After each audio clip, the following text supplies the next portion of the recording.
Hey there, it's Kristen. And before we dive into today's episode, I have a tiny favor to ask.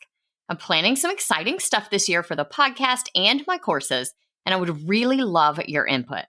I put together a super quick survey. It's mostly multiple choice and shouldn't take you more than a few minutes. Your feedback will directly shape the content I create this year, so I can make sure it's exactly what you need to thrive in your business without the hustle. Because I know your time is precious, everyone who completes the survey gets entered into a giveaway where 2 lucky winners will get a $50 gift card to Amazon or Target, your choice. It's just a little thank you for helping me make this year on the show the best yet. Head over to kristendoyle.co/survey, or you can find the link in the show notes. The giveaway ends on April 14th, so don't wait too long. Welcome to this episode of The Savvy Teacher Seller. As TPT sellers, we have to write a lot of copy. If you're not familiar with that word, copy just means any words that you write for your business, from blog posts to your emails to product descriptions. Writing copy, especially when it comes to sales copy, is something that teacher sellers like you and I aren't always naturally very good at. If that sounds like you, then I cannot wait to introduce you to my good friend, Nicole Kepic. Nicole is a copywriter who specializes in fun, feel-good copy. We as TPT sellers don't usually like to feel too salesy, and we know that our teacher audience does not like to feel like they're being sold to either. And I know that selling without being salesy is one of Nicole's superpowers. So that is why I'm so excited to have her on the show today. Hey TPT sellers, ready to see growth in your business? You're in the right place. Welcome to the Savvy Teacher Seller. I'm Kristen Doyle, and I'm here to give you no fluff tools and strategies that will really make an impact on your sales. Let's get started, y'all. Hi, Nicole. I am so excited to have you on the show today. Hey, Kristen. I am equally excited to be here. Can't wait for this conversation. Me too. I just love to talk copy with you. You're such a wealth of knowledge and in a way that just does not feel salesy, and it resonates so well with me, and I think it will with our teacher audience as well. That is good to hear. Yes, I hate all things super salesy, super loud, super obnoxious. So yeah, we will talk about fun, feel-good copy. Yes. Well, before we dive into copy, tell us just a little bit about you and kind of how you got to where you are now. I know you have a little bit of an ed tech background. So tell us a little bit about that. Okay, so I have been a copywriter for over 20 years now. So most of that time, almost 20 years, was in the corporate space. So I was working for different companies, different marketing departments as a senior copywriter, writing all the things like you name it, web copy, digital campaigns, billboards, video scripts, like all the things for all the audiences, which was fun, lots of variety. And yeah, at one point, sometimes I forget this, I also worked for an educational technology company called Front Row. I'm not sure if you're familiar, but let's see if I can say this right. Yeah, so they did classroom sound amplification systems. And essentially it was like microphones that the teachers would wear to help their students, no matter if they were in the back of the class or if they had hearing impairments, but just helping them hear, creating more inclusive learning, all those things. And yeah, that was a really fun job because as a copywriter, I was able to write to different audiences. So sometimes I would be writing to superintendents talking about their limited tech funds and where they should spend their money, ideally on our products. Other times I would be talking to parents, just, stressing how the products could help their children hear more and be more engaged, and would often have, higher test scores. And then, of course, talking to teachers. And, I've never been a teacher, but the working theory was that these microphones helped create a calmer classroom because then the teachers weren't having to, shout above the noise or raise their voices. They could just speak at an even tone, and then everyone in theory could hear well and, nice, calm environment. So yeah, that was my educational technology stint. I think I was there for about 3 years, and then went to a number of trade shows in the States, educational trade shows. That was like super eye-opening because they would have these massive booths from all the companies, curriculum companies, tech companies. So yes, that was a fun time in my life. And then that was the kind of a tangent. Back in 2020, I left corporate. At the time, I was working for a design studio, decided to leave corporate and go all in on my own copywriting business because I'd been side hustling for it for a number of years. And then eventually I was like, okay, this is a dream of mine. I want to go all in. So that's where I am now, writing for different female entrepreneurs like ourselves, sales copy, web copy, email copy. I am always amazed at how well you are able to write copy that sounds exactly like me and talks exactly to my audience of teachers. I will share, Nicole's written some copy for my Chalk and Apples website. So copy for the teacher side of my business. And I'm just always amazed at how well you're able to speak to teachers as someone who hasn't actually been a teacher. One of your many, many superpowers, I think. Thank you. Well, I mean, any copywriter, that is their skill set. They should be able to write for different audiences.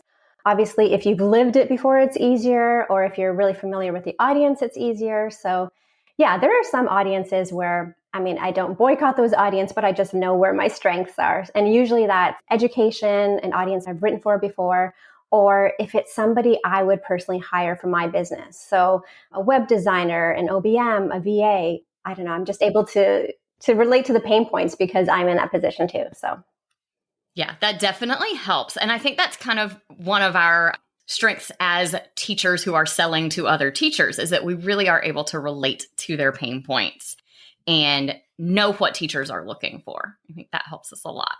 Oh, absolutely. Absolutely. Because I know sometimes there's a discussion of, well, should I talk about pain points? Should I not? And it is important in my eyes to talk about those pain points because that's how you're showing your readers that, hey, I understand where you are. I understand what's keeping you up at night, what you're struggling with, but then here's the solution. So you're not just staying in that pain point place, but you're kind of segueing into a solution. Yeah. I know we have to agitate those pain points. That's definitely some sales copy language. Agitate the pain point. Agitate the pain. How deeply should we dive into that? Because sometimes that part can feel, I don't know, like we're just poking the bear a little bit. Yes, the word that comes to my mind is icky. You don't want it to feel icky and like you're shaming your reader, you're making them feel horrible and like their life is just doom and gloom. No, you want to stay away from that. So you want to touch on those pain points, empathize with them. Like that's a big part of it, showing that you understand what they're going through, you understand their pain.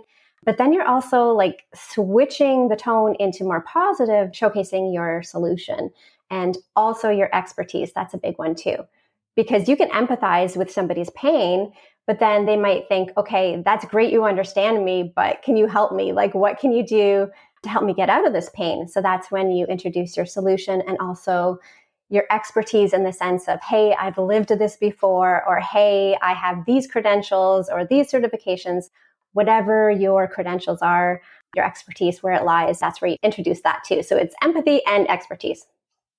Yeah. And especially when it comes to smaller products like what we're selling on TPT, I would think we can probably hit on those pain points in a sentence, maybe two, really quickly in a product description, and then get on to the solution because that's really what we're selling, right? Yeah, absolutely. It doesn't have to be long. And that first sentence should be your hook anyways. Like it should grab attention. So yeah, a sentence or two or maybe three just to speak to those pain points and then quickly move on. It's totally different for something like a long form sales page. There's more lead up there. You've got more copy, building the story and agitating that pain, and then it goes into the solution.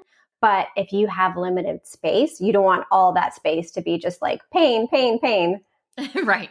And it's also important for especially our product descriptions to have our SEO keywords up there pretty early. So we have to either find a way to work those into the pain point or get to them pretty quickly. Yeah, absolutely. In a way that's not super robotic and you're just plugging those words in like every other word just to get, just to rank higher. But yeah, for sure, adding those words in. And so our product is the solution. But when it comes to our products, how do we position our products as a solution to their problem or their pain point? Yeah, I would say, I don't know if you've read Donald Miller, The Story Brand. He talks a lot about positioning your product or service as the guide, not the hero. And, not to just like copy what he says here, but it's so true. Your product, your service, whatever it is, it's helping your reader or your audience get to where they want to be. But it's not taking credit for everything and celebrating their success. Like it's helping them get to where they want to be. So that should come through in your copy too. Like it shouldn't be like if they don't purchase your product, their life is just going to be all doom and gloom. So yeah, it's a fine line. You want to confidently speak about your products, of course, because they're amazing and they help people, they serve people, but not to the extent of like, it's this or nothing. Yeah. Well, I think people see through that kind of language. They realize that my, worksheet packet or my center activities are not going to save their whole entire world. Right? Exactly. It's not going to find the answer to world peace. Like it's not the thing. It's definitely helpful. And that matters too. I mean, of course it matters. And, in my eyes that it is life-changing in a sense. Like you don't want to say this is life-changing, but if you can help people save time and anguish and stress, that's a big deal. Well, and we're helping them be a better teacher. We're helping them reach their students in a better way. We're helping them create a fun environment for their students sometimes, just depending on the product. There are so many things that we're helping our teachers do, but it really is them that's the hero. And we are, like you said, the guide, the support.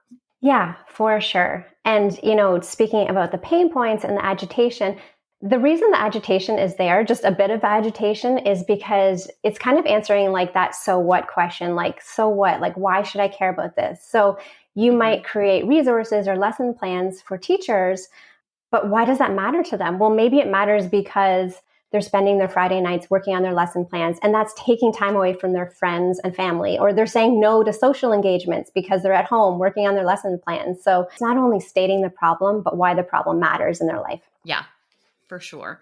Let's talk about a little bit about what I think is, like I said, your superpower, sales copy. That's not salesy. I know we have all seen copy that feels too salesy and we get that icky feeling, like you said, but what are some kind of specific things to watch out for that can make our copy too salesy? Too salesy. Well, first I'll say, I think most people don't write in a way that's too salesy. I think if anything, some people are afraid to sell, so they're more hesitant. But yeah, there are definitely some triggers for sales copy that's too salesy. And usually that's like, we've touched on things that are, over the top claims where it's just like these claims that are just so unbelievable or so over the top that you're rolling your eyes and you're like, okay. Like it's just too much. Another thing might be too much pressure where you're reading the copy and you're thinking, I don't know if I want to buy this, but I better buy it or else I'm going to miss out. But then you still have that feeling of like, I'm not sure if this is the right decision, but you feel pressured. So, I mean, there's a fine line between urgency and too much pressure. Some urgency is good because you might have a limited time promo, for example. So it's okay to say, hey, just 5 days left, like totally fine.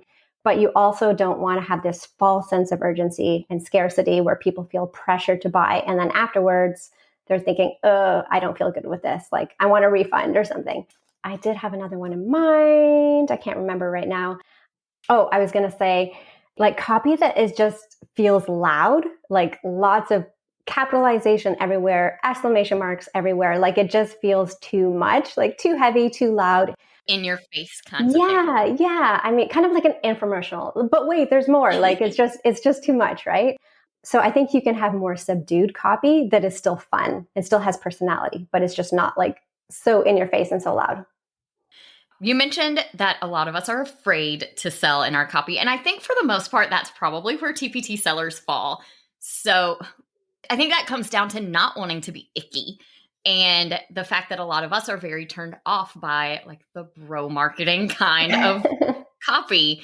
So what are some mindset shifts? You kind of mentioned some of those. What are some mindset shifts we can make that can make it easier for us to sell in our copy?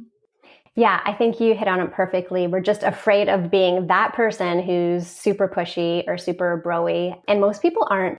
But yeah, I think it just comes back to knowing that you are providing a solution, that whole selling is serving, because you really are serving your audience by offering a helpful solution to a problem. So, and also just owning your expertise too, owning that you have amazing credentials and you have the experience, the knowledge to help somebody. And what comes easy to you might not come easy to somebody else. Yeah. I think it is really important to, like you said, own your expertise, to really buy in to what you're selling and how it's going to actually help people. as opposed to just, I'm selling some stuff so I can make some money, and I'm sure it'll be great for teachers too. But really buying into those end results of what are these teachers getting out of this? What are their students getting out of this? Why are my products good? Why are they better than someone else's? Really owning those things can help you, I think, figure out ways to sell the resource and be more confident in selling it, because then you really believe in it. 100%. Yeah, you will be so much more confident selling because you'll just believe in your product so much and believe in that transformation they can provide, versus creating a product and then having to show up and be visible, but secretly feeling like, I don't really think this is a good product, or can this really help people? So yeah, I think some energetics come into play there too. Yeah. You've mentioned empathy and authority a couple of times to kind of replace hard sales tactics. Can you expand on those a little bit? Yeah, I mean, like I was saying before, empathy is really just showing your readers that you understand them. So you understand not only their struggles, but you understand their desires, what they're wanting out of their career, their life, their family, whatever it is. And then you're just touching on those, because as you're being empathetic in the copy, your reader's going to read along and think, yes, that's exactly me. That's so me. It's like she's in my head. And a way to do this too is to talk to your audience and actually use words that they say in conversation too, because then you can pluck those words, put them in your copy. And again, they'll be like, oh, it's like she was in my head. But really, you're just doing kind of market research and use those words. And yeah, and expertise, like I said, expertise doesn't have to be like, oh, I have this degree and this certification. Your expertise can be, I've helped people achieve this result, or, I've lived this personally myself. It can be a number of different things. One thing I like to do when it comes to remembering that I have expertise in this field and that my products are helping people is when I get feedback on TPT that is super specific. And it doesn't happen all the time, but occasionally I'll get feedback that says something like, I am thinking of one I got a couple years ago that specifically said, I used your product this year for this subject, and my students' test scores increased this %. Wow. Those are the ones for me that are like, this isn't a teacher who was just happy with my stuff because she liked it, because it was fun, because it was easy, it covered the standards. This is a teacher who got results, flat out results from what I provided. So I tend to screenshot and save those. This is a super teachery tactic. It comes from those students who write you sweet little notes, and how we just kind of all tend to collect those in a binder or some sort of little box that we can pull out on the tough days to look back and remember the students who we made a big impact on. I think it comes from that, but I kind of have that same little, it's a folder on my computer now, not a binder or a box in my classroom, but just a little space where I store up some of those really solid indicators that these products are helping people. They are making a really big difference for the teachers and the students that I'm serving. Yeah, I love that, because then you've got the stories, the anecdotes, but then you also have the numbers and the quantifiable results. So that's really nice. And I love that people take the time to share that feedback too. That's just restores my faith in humanity. That's so nice. Well, they do get points for leaving feedback. There you go. Okay. But still, they could write, a 2-word little like, great, thanks, and then a whole bunch of exclamation marks to get to the character limit, which also happens. Oh my gosh. But it means so much when they take the time to really write a couple of good sentences and tell you how your product has impacted them. Yeah, that must fill the heart. And again, going back to copy, you can pull those testimonials, that feedback, put it in your copy, because it's social proof is all like third-party testimonials, social proof. It's always better than you boasting about yourself and your products. So it's always super helpful.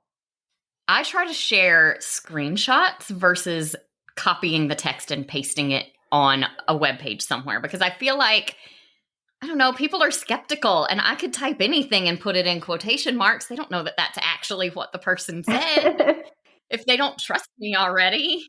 That is true. I need to do that more, because right now I have just copy pasted testimonials, but I will say they are all true. I have not fabricated any of those testimonials.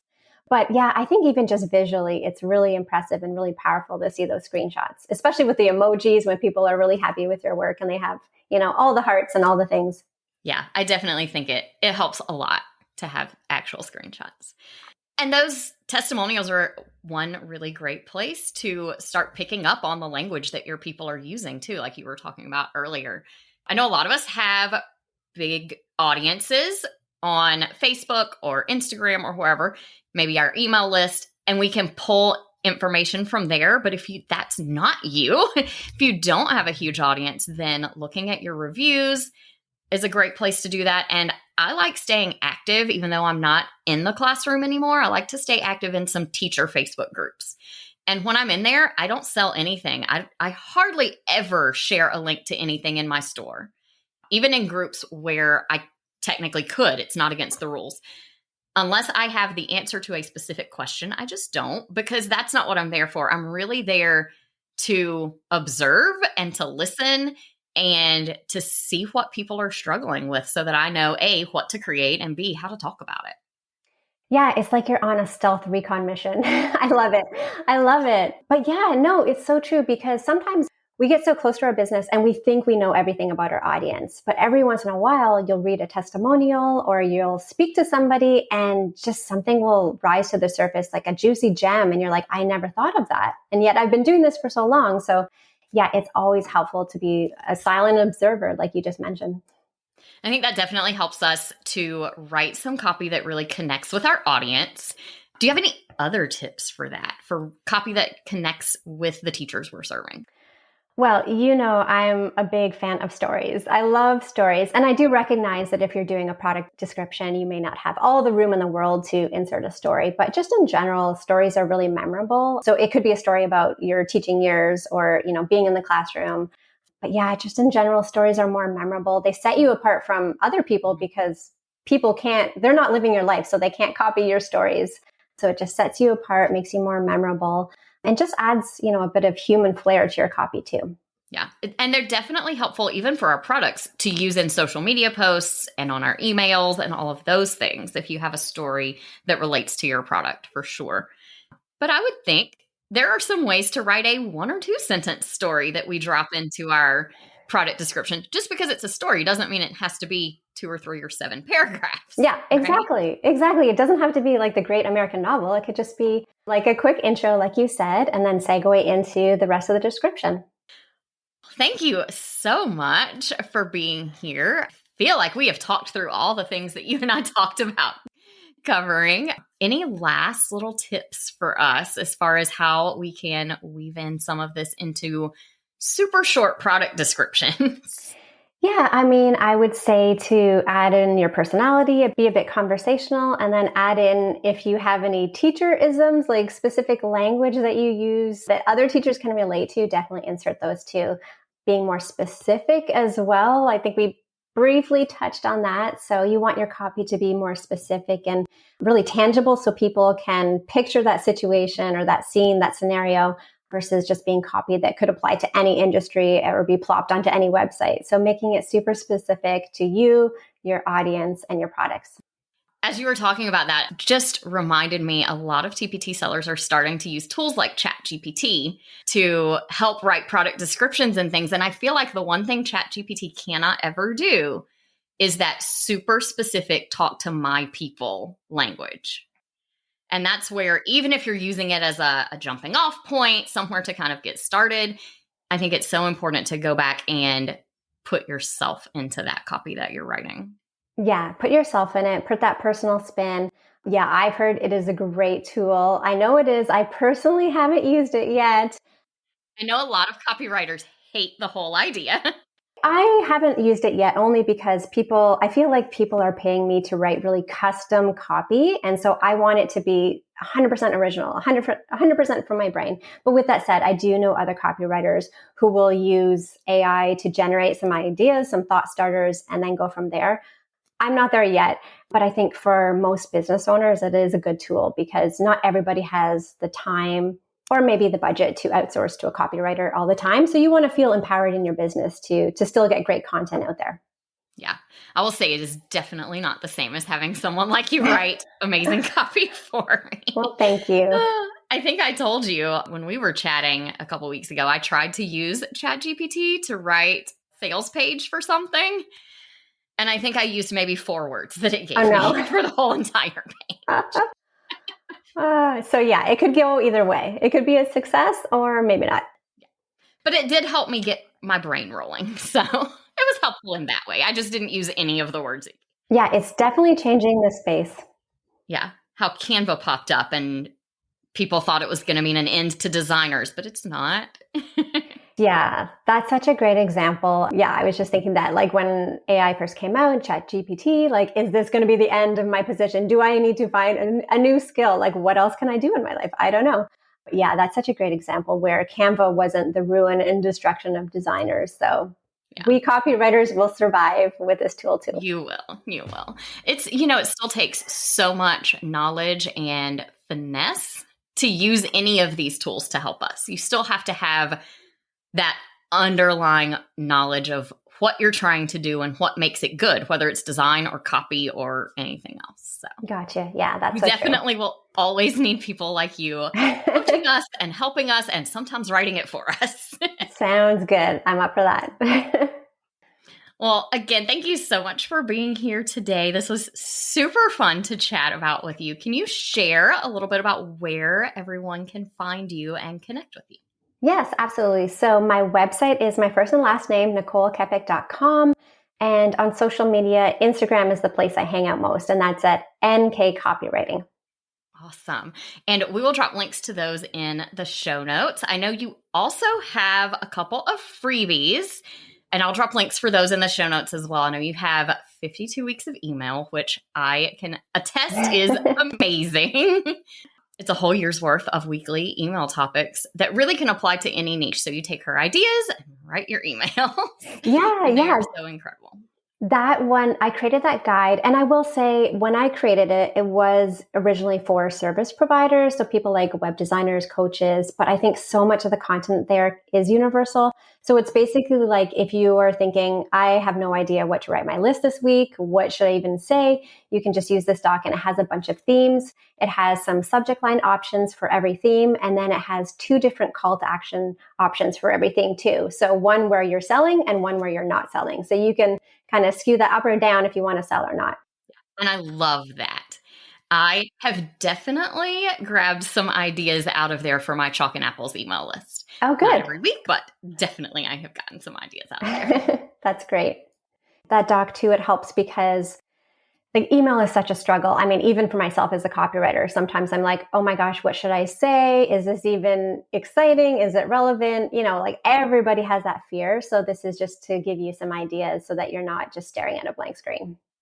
Absolutely. I think that's the hardest part when it comes to copy in general, is that blank screen and where on earth do I start? Exactly. I find for myself a lot of times, no matter what I am writing, I start in the middle with like the nuts and bolts of whatever this thing is. So for the product, it's like the list of what's included. For an email, it's, whatever the call to action is, whatever I want them to do this on this email. And then once I get going and I've started typing some words that felt easy, then I can go back to the beginning and I don't know, it doesn't feel as overwhelming for me then. Yeah, that is so interesting. And I've heard a lot of copywriters work that way too. And they suggest that start in the middle where there's not so much pressure with the headline. It's funny though, I'm a start from the top, go to the bottom kind of girl. Like I start with the headline and then I move down the page. But I've heard many people suggest what you do because then it just gets those juices flowing instead of having to write this high pressure headline right from the get-go. I think it's easier maybe for those of us who aren't a pro like you are to start with the stuff that feels easy, that doesn't feel so high pressure. Like you said, that hook, whether it's a headline on a sales page or the first sentence of your product description, it feels so important. And like you have to get it just right. And sometimes you need to either skip it and write some other stuff first to get creative juices flowing, or maybe just write something that's okay-ish and come back to it later. Yes, that is so true too, because oftentimes like I will edit as I go, but that's another known, I'm doing all the things you're not supposed to do. I'm putting quotation marks here because usually the first draft is not going to be the best. So just get out whatever you can, then go back and refine and finesse. Thank you again for being here. This has been super fun. And I know everyone has probably gotten lots of ideas from all of your suggestions. So I really appreciate you taking the time to do this. Thank you. I hope they've gotten lots of it out of it too. Thank you so much. Thanks so much for tuning in to this episode of The Savvy Teacher Seller. I hope you enjoyed diving into sales copy with my guest, Nicole Kepic. She shared some incredible insights, and I hope you gained a wealth of knowledge from our conversation. Be sure to connect with Nicole at the links in today's show notes. And if you're one of our STS insiders, make sure you tune in this Friday for our Insiders Only episode where Nicole does a copy audit on some actual TPT product descriptions to show us all exactly how to weave in some of the copy strategies that she shared today right in our product listings. I can't wait for you to check it out. Talk to you soon. I hope you enjoyed today's episode.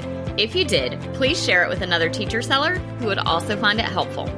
For more resources on growing your TPT business, head to kristendoyle.co/TPT. Talk to you soon.